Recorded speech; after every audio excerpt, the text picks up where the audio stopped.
नमस्कार दोस्तों, मैं एडवोकेट नीतीश सिंह आपके अपने YouTube चैनल में आप सभी का एक बार फिर से स्वागत करता हूं।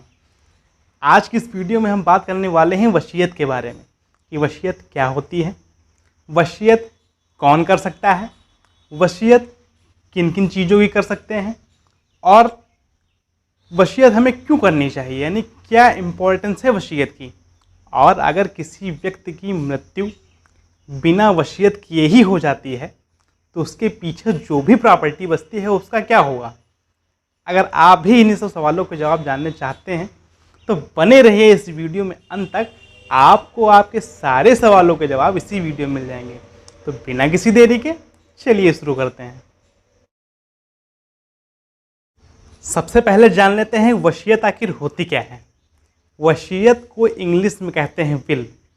विल मतलब इच्छा, यानी कि अपनी इच्छा से लिखा गया कोई पत्र, इच्छा पत्र या कह सकते हैं अभिलेख पत्र या घोषणा पत्र, जिसमें लिखने वाला व्यक्ति अपनी मृत्यु के पश्चात उसके पीछे जो भी चल अचल संपत्ति बचती है उसके बंटवारे की या फिर उसके प्रबंधन की बात करता है, वो वसीयत कहलाती है। अगर वसीयत को इजी वे में समझा जाए तो अगर कोई व्यक्ति अपने जीते जी ही यह फैसला ले लेता है कि उसकी मृत्यु के बाद उसकी जो भी चल अचल संपत्ति है उसका मालिक कौन होगा या फिर उसकी संपत्ति को किन लोगों में बांटा जाएगा, तो वसीयत कहलाती है। वसीयत लिखने वाला यानी कि वसीयतकर्ता अपनी वसीयत में क्लियरली इस बात को मेंशन करता है कि अगर इन फ्यूचर उसकी डेथ हो जाती है, क्योंकि 3 चीज़ें ऐसी होती हैं जो कभी बता के नहीं आती।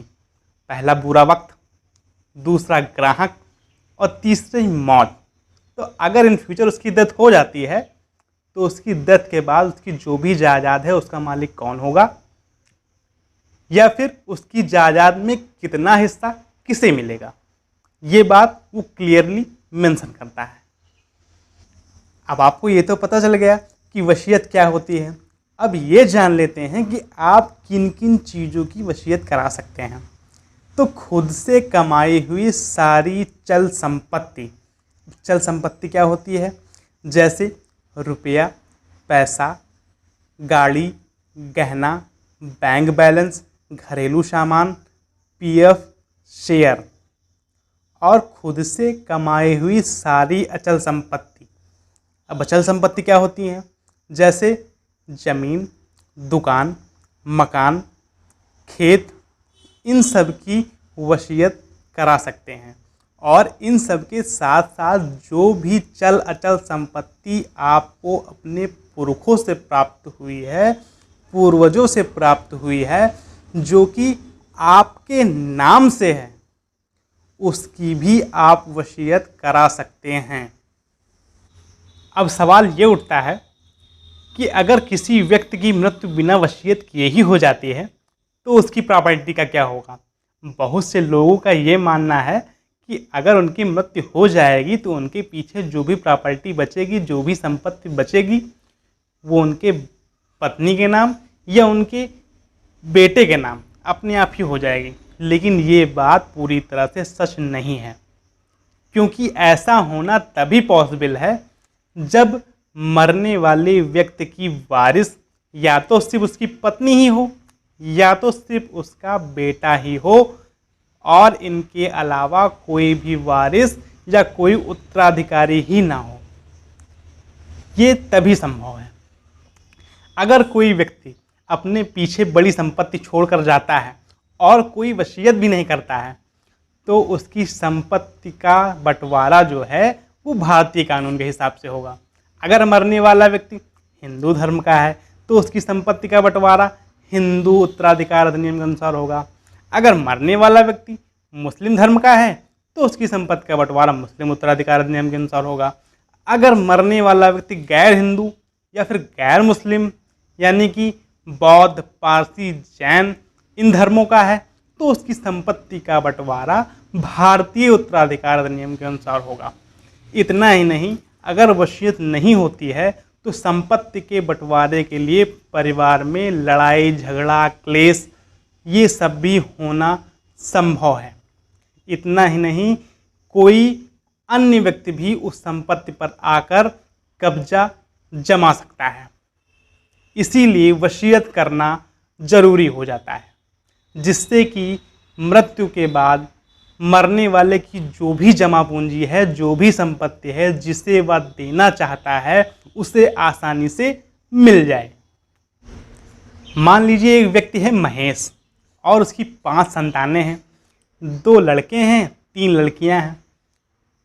तो महेश की मृत्यु अगर हो जाती है और वो कोई वसीयत भी नहीं करता है, तो जैसे कि मैं पहले बता चुका हूँ, अगर कोई वसीयत नहीं होती है तो व्यक्ति की संपत्ति का बंटवारा भारतीय कानून के हिसाब से होगा। तो ऐसे में महेश की संपत्ति की बंटवारा जो है उसकी 5 संतानों में, यानी दोनों लड़कों और तीनों लड़कियों में बराबर बराबर किया जाएगा। पहले क्या होता था कि पहले पिता की संपत्ति में पुत्रों का ही अधिकार होता था, पुत्रियों का अधिकार नहीं होता था। लेकिन उत्तराधिकार अधिनियम 2005 में संशोधन के बाद अब पुत्रियों का भी अपने पिता की संपत्ति में अधिकार माना जाता है। अगर किसी लड़की की डेथ हो जाती है तो उसके हिस्से की जो भी प्रॉपर्टी है, जो भी संपत्ति है, उस पर उसके पति की और उसके बच्चों का हक होगा। लेकिन आमतौर पर ये देखा जाता है कि लड़कियां अपने ससुराल में ही खुश रहती हैं, वो अपने पिता की संपत्ति में कोई हिस्सा नहीं चाहती हैं। वो चाहती हैं कि उनकी पिता की जो भी संपत्ति है वो उनके भाइयों को ही मिल जाए। तो ऐसे में अगर भाइयों को बंटवारा चाहिए, अपना हिस्सा चाहिए, तो अपने तीनों बहनों से सहमति प्रमाण पत्र बनवाना होगा। अगर किसी बहन की डेथ हो गई है, लड़की की डेथ हो गई है, तो उसके पति और उसके बच्चों से सहमति प्रमाण पत्र बनवाना होगा और उसे कोर्ट में पेश करना होगा। तो कोर्ट इन सभी बातों को ध्यान में रखते हुए बंटवारा कर देगी। तो इस तरह से ये प्रोसेस काफ़ी लेंदी हो जाता है, जिसमें पैसा भी लगता है और समय भी लगता है। अगर महेश वसीयत करता तो पैसा और समय दोनों की ही बचत हो जाती। कुछ मामले ऐसे भी देखे गए हैं जिसमें संपत्ति तो कम होती है लेकिन उसमें उत्तराधिकारियों की संख्या ज़्यादा होती है।